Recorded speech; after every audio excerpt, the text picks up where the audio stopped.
Everyone. आज की video में हम डिस्कस करने वाले हैं क्लास 11 चैप्टर लाजर।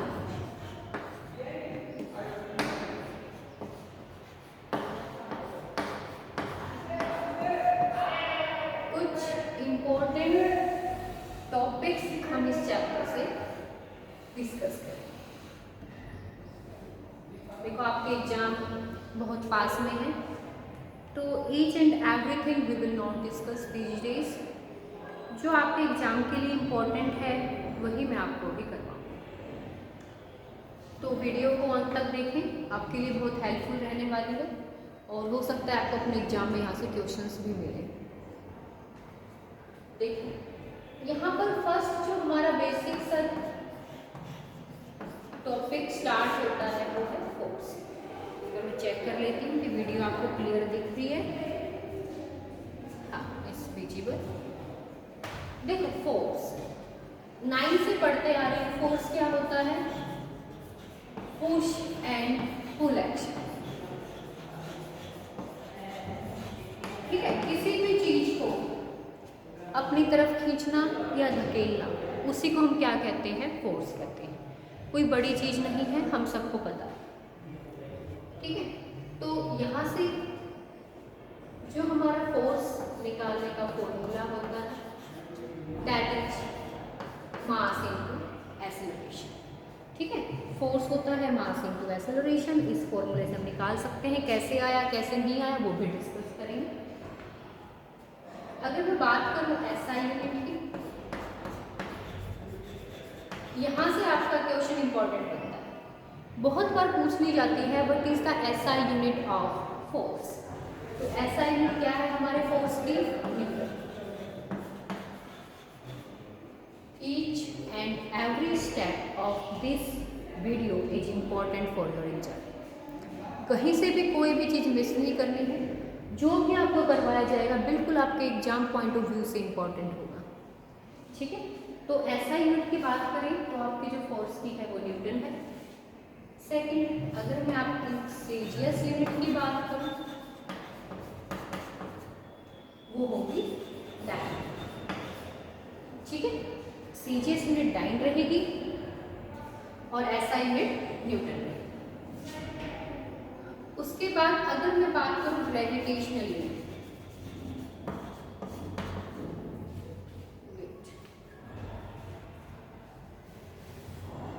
अगर मैं बात करूं न्यूटन और डाइन में क्या रिलेशन होता है, तो 1 newton is equal to 10⁵ dine.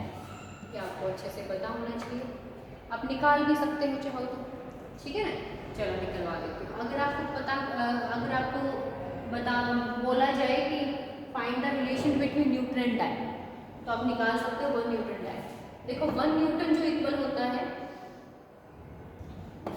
1 kg metre पर सेकंड स्क्वायर के इक्वल होता है। हमें इसको सीजीएस में चेंज करना है। मास की यूनिट सीजीएस में क्या होती है? ग्राम। तो 1 kg 10⁵ ग्राम। मीटर की सेंटीमीटर, तो 10⁻² सेंटीमीटर सेकेंड। तो क्या आ गया? 10⁵ ग्राम सेंटीमीटर सेकेंड स्क्वायर। और जो ये ग्राम सेंटीमीटर सेकेंड स्क्वायर है आपका पर सेकेंड जो ये आपके पास है, इसको हम क्या करेंगे? टाइम। तो 1 न्यूटन इज 10⁵ डाइन। अब देखो अगर मैं आपको करूँ ग्रेविटेशनल यूनिट्स, आप इसको बेसिक चीज ना मान के चले यूनिट्स को। Units are very important, it can be asked to you in your exam. Gravitational units, अगर मैं अपने एमपीएस सिस्टम में बात करूं तो केजीएफ किलोग्राम फोर्स। तो हमारी ग्रेविटेशनल यूनिट क्या होती है? Gravitational kilogram force. अगर मैं अपने एमपीएस सिस्टम में बात करती हूँ, अगर मैं सीजीएस सिस्टम में बात करती हूँ तो ग्राम ठीक है। तो ये जो दो यूनिट है हमारे किलोग्राम फोर्स और ग्राम फोर्स, वो दोनों किस में है, हमारे सीजीएस में। किलोग्राम फोर्स, अगर हमारे पास किलोग्राम फोर्स दे रखा है और हमें अपनी यूनिट को ऐसा ही सिस्टम में चाहिए, मतलब न्यूटन में चाहिए, तो हम किससे मल्टीप्लाई कर देंगे, 9.8 से। ठीक है। अगर हमें ग्राम फोर्स को चेंज करना है तो हम किससे मल्टीप्लाई कर देंगे उसको, 9 से। मान लो हमारे पास दे रखा है 2 kgf, तो मैं 2 को किससे मल्टीप्लाई कर दूंगी, 9.8 से। तो हमारे पास यूनिट किस में आ जाएगी, न्यूटन। अगर ग्राम फोर्स को चेंज करना है तो हमें किससे मल्टीप्लाई करना होगा, 9.8 से। तो ये थोड़ा सा ध्यान रखिए। ये तो हमारे पास फोर्स का कंसेप्ट, फोर्स होता क्या है, फॉर्मूला क्या है, और हम इसकी यूनिट्स क्या हैं। ठीक है। Hope this will be clear to you.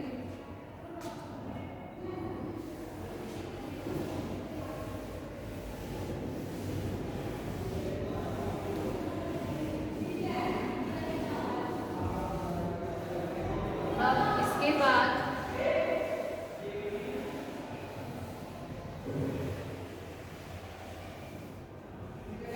हम करेंगे Newton laws of motion. Newton laws of motion. हम सबको पता है न्यूटन के 3 लॉ। न्यूटन का फर्स्ट लॉ, फर्स्ट लॉ का काम क्या है, फर्स्ट लॉ हमें क्या बताता है। देखो, according to Newton's first law, if a body is at rest, it will remain at rest till no external force is applied, and if the body is continuously moving, the body will move till no external force is applied। मतलब अगर कोई चीज रुकी हुई है तो बिना force के वो चल नहीं सकती, और अगर कोई चीज चल रही है तो बिना फोर्स अप्लाई किए वो रुक नहीं सकती। तो ये बात है हमारे फर्स्ट लॉ की। तो फर्स्ट लॉ एक्चुअल में क्या बताता है, it define force. First law define करता है फोर्स, मतलब फोर्स क्या, पुश एंड पुल। किसी चीज को पुश करेंगे तभी तो चलेगी। अगर कोई चीज रेस्ट में है तो पुश करोगे तभी तो चलेगी। कोई चीज चल रही है, पुल करोगे तभी तो रुकेगी, है ना। तो इसने क्या बताया, फोर्स की डेफिनेशन बताई फर्स्ट लॉ। इसी को हम लॉ ऑफ इनर्शिया कहते हैं।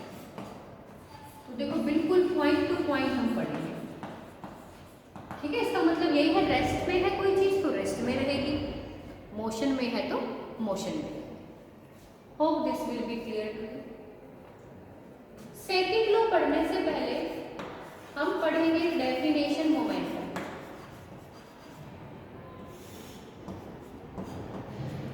मोमेंटम की डेफिनेशन कि मोमेंटम क्या है। मोमेंटम क्वांटिटी ऑफ मोशन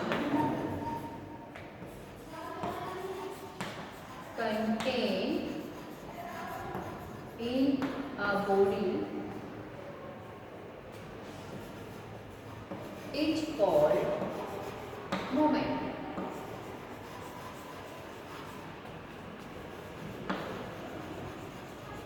ठीक है। किसी भी बॉडी में कितना मोशन है, ठीक है, किस स्पीड से वो बॉडी मूव कर रही है, एक्चुअल में वही उसका क्या होता है, मोमेंट। तो it is represented by P. P से हम इसको रिप्रेजेंट करते हैं। ये एक वेक्टर क्वांटिटी है और पी होता है एम वी। अगर वेक्टर क्वांटिटी के फॉर्म में लिखोगे तो वी वेक्टर। तो मोमेंटम निकालने का फॉर्मूला होता है मास इनटू वेलोसिटी। अगर बात करूं तो मोमेंटम मेरा क्या है, सिंपल वे में मास इनटू वेलोसिटी। क्योंकि हमें बताना है क्वांटिटी ऑफ मोशन, वो किस चीज पे डिपेंड करेगा, उसकी वेलोसिटी पे। और वेलोसिटी किस पे डिपेंड करती है, मास पे। अगर मास किसी चीज का ज्यादा होगा तो वेलोसिटी कम होगी, अगर मास कम है तो वेलोसिटी ज़्यादा। तो momentum is the product of mass and velocity. इस मोमेंटम के ऊपर बेस ही हमारा है second.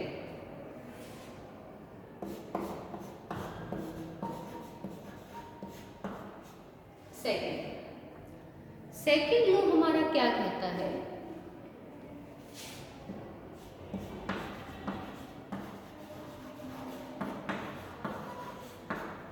The rate of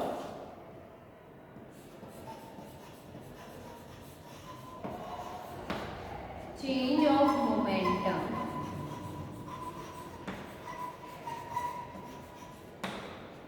h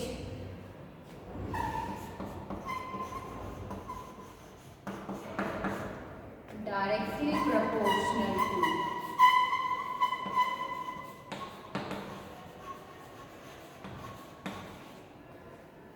external force applied।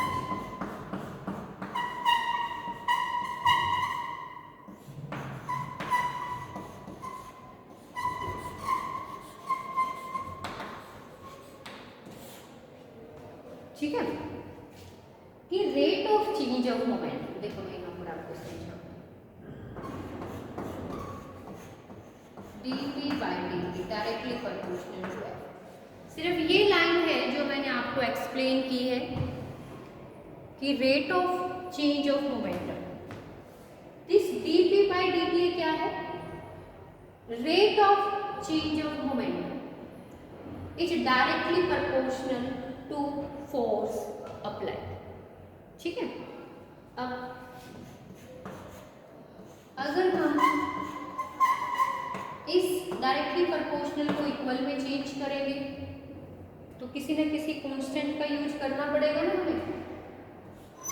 तो हमने किया k f, और यहाँ पर इस k की जो वैल्यू है वो क्या है? 1। तो f के इक्वल आ गया, तो मैं लिख सकती हूँ f is equal to dp by dt। अभी हमने देखा d बाई dt, p किसके इक्वल है? अभी हमने किया p क्या है? Mass into velocity. मास एक कांस्टेंट क्वांटिटी है तो हमने बाहर ले लिया, तो डिफरेंशिएशन हो जाएगा dv बाई dt, और dv बाई dt क्या होती है? एक्सेलरेशन। तो फोर्स किसके इक्वल आ गया हमारे पास? Mass into acceleration. अगर वेक्टर फॉर्म में लिखना चाहो दोनों के वेक्टर, जो हमने सबसे पहले किया था कि how to find out force, F is equal to m, this is the derivation for that. तो F इक्वल है m। ठीक है, तो ये हमारे पास फॉर्मूला है फोर्स निकालने। तो यहां से हमें क्या समझ में आया? फर्स्ट लॉ ने क्या बताया हमें? Definition of force. और सेकंड लॉ ने हमें क्या बताया? बताओ, सेकंड लॉ का रिजल्ट क्या है? F is equal to ma। मतलब हमें फोर्स निकालने के लिए फॉर्मूला दिया ना, फोर्स निकालने के लिए फॉर्मूला कहाँ से आया? सेकंड लॉ से। तो सेकंड लॉ किस काम आता है? Calculation of force. Calculation of force important चीज जो आपको पता होना चाहिए। फर्स्ट लॉ की इंपॉर्टेंस क्या है? Definition of force. Second law की क्या है? Calculation of force. और थर्ड लॉ की अभी हम पढ़ेंगे।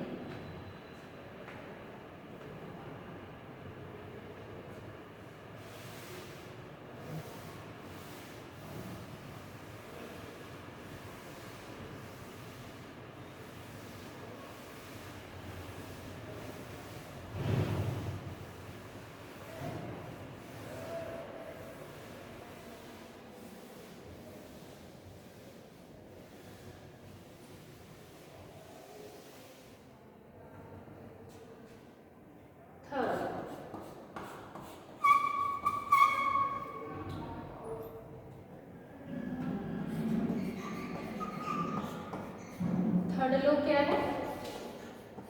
Each and every action has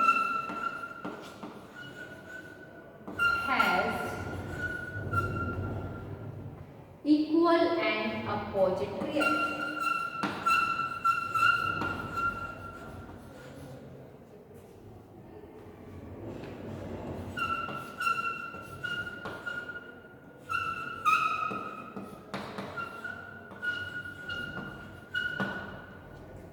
Each and every action has equal and opposite reaction। कि अगर हम वही महात्मा गांधी वाला कंसेप्ट, कि महात्मा गांधी नहीं बनना ना हमें, कि कोई थप्पड़ मारता रहे हम रिप्लाई ना करें, है ना, तो महात्मा गांधी हमें नहीं बनना है। हर एक्शन को हमें रिएक्शन देना है, ठीक है। तो ईच एक्शन का इक्वल टू रिएक्शन का मतलब क्या है? हम किसी भी चीज़ पर अगर फोर्स लगाते हैं तो वो हमारे ऊपर उतना ही फोर्स अपोजिट में लगाते हैं। पर यहाँ पर जो ये कंसेप्ट लिखा हुआ है, अगर ऐसा हो जाए तो हमारे यूनिवर्स में कोई भी बॉडी मूव नहीं कर पाएगी, है ना। अगर भाई मैं चलने के लिए अर्थ पर फोर्स लगा रही हूँ, अर्थ मुझे अपनी तरफ अट्रैक्ट कर ले, तो मैं आगे कैसे चल पाऊंगी? तो क्या ये लोग गलत है? जो ये एक्शन और रिएक्शन का जो पेयर होता है,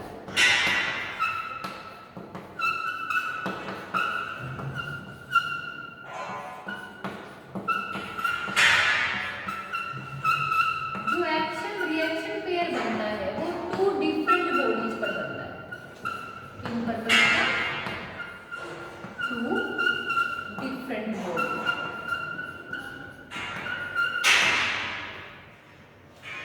ठीक है, तो ये टू डिफरेंट बॉडीज के ऊपर हमारा जो ये लॉ है वो थर्ड लॉ लगता है। ये भी हमें ध्यान देना है। एक बॉडी के ऊपर अगर एक्शन रिएक्शन लगने लग गई तो हमारे यूनिवर्स में कोई भी काम करना आसान नहीं होगा। आसान क्या मतलब नहीं होगा? एक्शन रिएक्शन पेयर दो अलग अलग बॉडीज पर लगता है। तो क्या इंपॉर्टेंस है इस लॉ? जैसे मैंने आपको बताया, फर्स्ट लॉ क्या बताता है हमें, बताओ? Definition of force, second law calculation of force, और third law characteristics of force.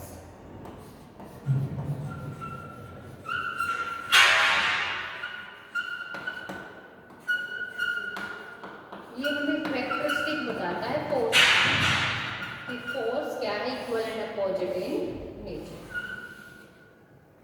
ठीक है, तो ये है हमारे पास थर्ड। यहाँ पर हमारे पास ना कुछ एप्लीकेशंस आती हैं, जैसे horse and cart problem,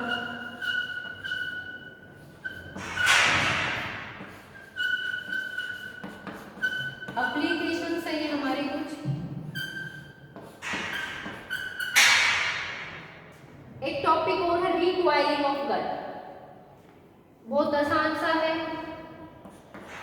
not much important.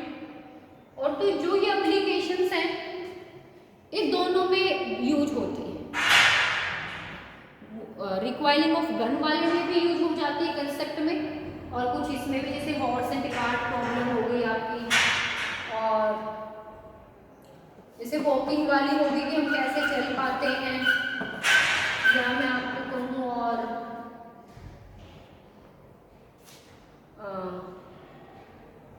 Boating वाली कि जब हम बात करें बोट की, कि अगर हमें पानी से उतरना हो तो बोट पीछे की तरफ क्यों जाती है, हम आगे की तरफ चले जाते हैं ना, हम कूदते हैं, तो जैसे ही हम छलांग लगाते हैं बोट से, तो बोट किस तरफ जाती है? सेम साइड या पीछे की साइड? पीछे की साइड जाती है ना। तो ये सब, तो ये कुछ प्रॉब्लम है, और मैं कहूँ तो यहाँ से क्वेश्चन बनता है, आपको पढ़ने में है एक बार,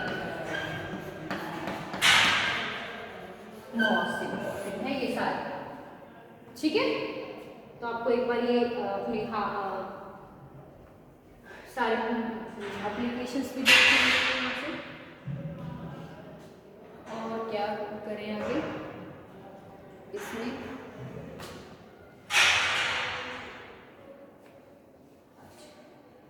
अब इसमें से हम कुछ फ्रिक्शन का पार्ट भी देख लेते हैं, है ना। देखो मैं ये नहीं कहती कि मैंने आपको हर एक टॉपिक करवाया है, इसमें कुछ रह भी गए होंगे, बट जो मेन है जहाँ से क्वेश्चंस ज़्यादा बनते हैं वो मैं आपको यहाँ से करवाया। जो ये करवाया है बच्चों ध्यान से पढ़ना, यहाँ से आपको 100% क्वेश्चंस मिलेंगे अपने पेपर में।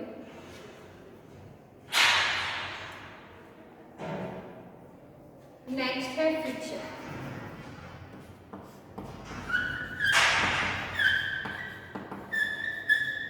क्या होता है फ्रिक्शन, बताइए क्या होता है फ्रिक्शन।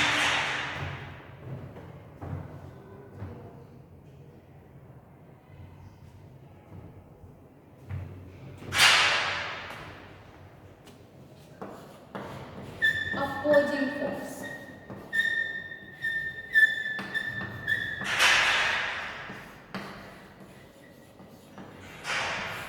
अपोजिंग फोर्स को क्या कहते हैं हम, फ्रिक्शन।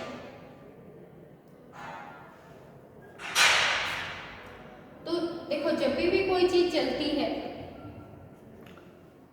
और हम उसको रोकना चाहें तो हमें अपोजिंग डायरेक्शन में कोई ना कोई फोर्स लगाना पड़ेगा ना, तो उस अपोजिंग फोर्स को ही क्या कहते हैं हम, फ्रिक्शन। कि जो किसी भी चीज के मोशन को रिस्ट्रिक्ट करे, ठीक है, जो किसी भी चीज के मोशन को रिस्ट्रिक्ट करे उसको हम क्या कहेंगे, अपोजिंग फोर्स। और वही हमारा क्या है, फ्रिक्शन। अब जो फ्रिक्शन होता है वो हमारे पास मेनली 3 टाइप्स का होता है। First is static friction,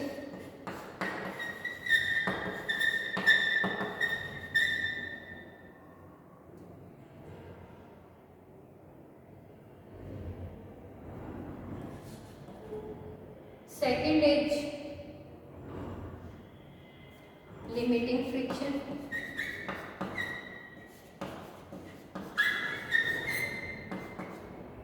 third is kinetic.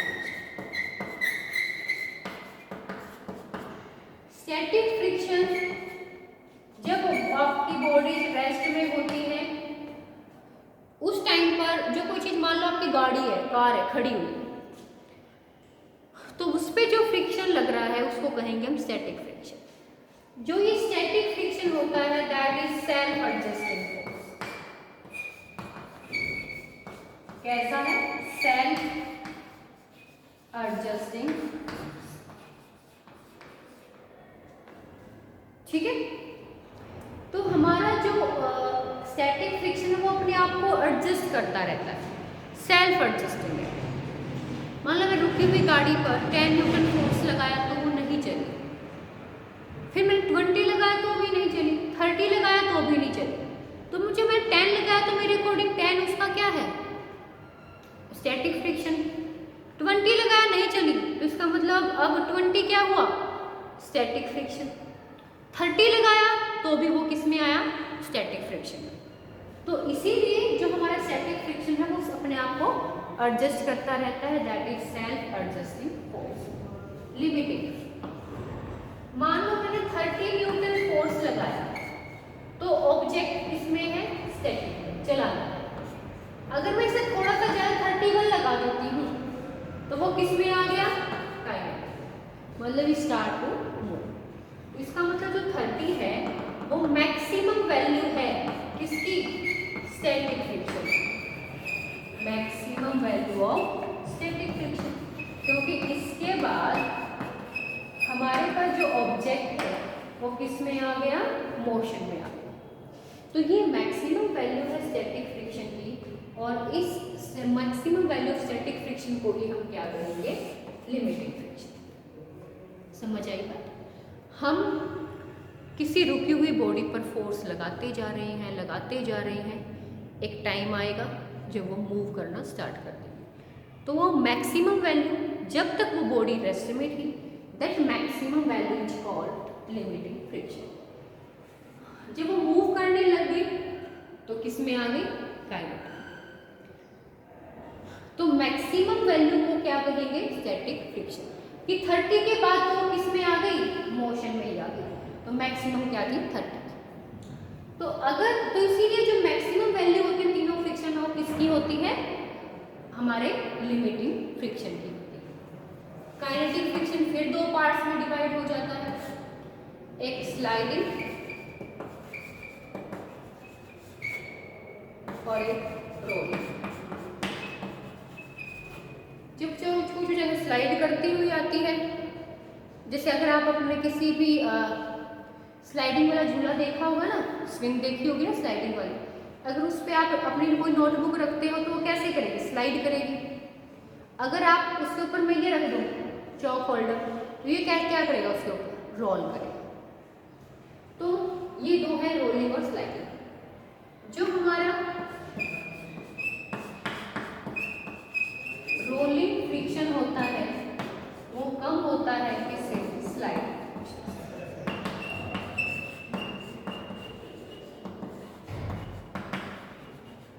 ठीक है, तो ये दो चीजें ध्यान रखनी है यहाँ से फ्रिक्शन से। ये मेन जो कंसेप्ट था फ्रिक्शन का वो मैंने आपको सारा यहाँ पर रिवाइज करवा दिया है। ठीक है, और अपना आपको एक बार नोट्स जरूर पढ़ लेने हैं अपने, और ये जो टॉपिक्स हैं वो आपको बिल्कुल अच्छे से ध्यान में होने चाहिए एग्जाम के टाइम। ठीक है, आगे हम कर लेते हैं कोफिशिएंट ऑफ फ्रिक्शन।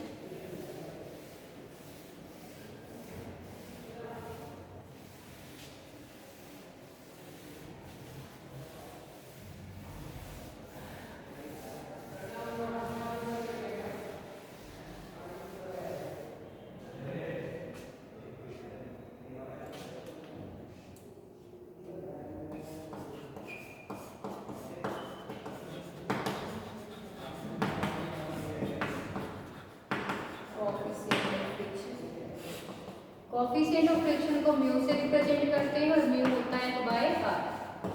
मतलब ये हमारा फ्रिक्शनल फोर्स है,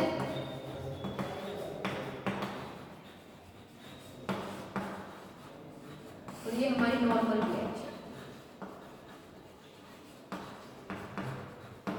तो coefficient of friction is defined as the ratio of frictional force to the normal reaction. ठीक है, force by normal reaction. Normal reaction क्या होती है, always opposite to the force. तो दोनों के रेशियो को ही हम क्या कहते हैं, कोफिशिएंट ऑफ फ्रिक्शन कहते हैं। जो म्यू है वो यूनिट लेस और डायमेंशन लेस होता है, क्योंकि नॉर्मल रिएक्शन भी क्या है, एक तरह का फोर्स ही है, डायमेंशन।